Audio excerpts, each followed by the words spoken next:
This is your access control matrix over there, right?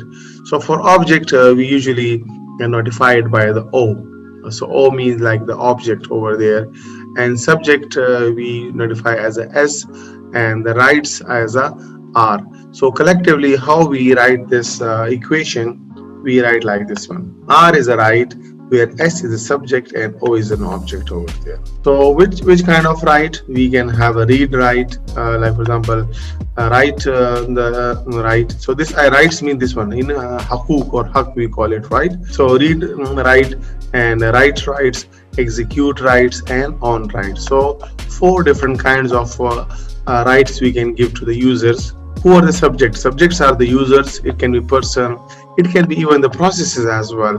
So few processes can be a subject as well, or can, in other words, like triggers. If you remember in the databases, triggers can be the subjects over there, and even the programs can be subjects.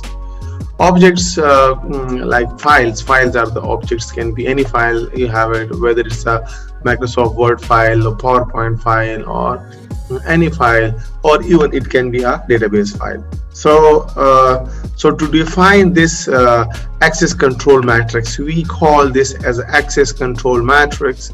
So it consists of entries like R, S, and O. So what S is a subset of a big S. Big S means like it is all the subjects. Okay, if you have like 100 employees, so one employee is a subset of all these 100 employees.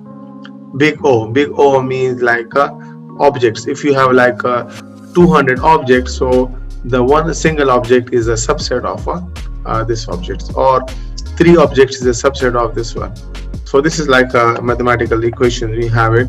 And this writes these one right. For example, if there is only one right, a subset of all the rights. For example, if you have 35 total rights in a company to give to the subjects over there, so one of the right is a subset of this all the rights.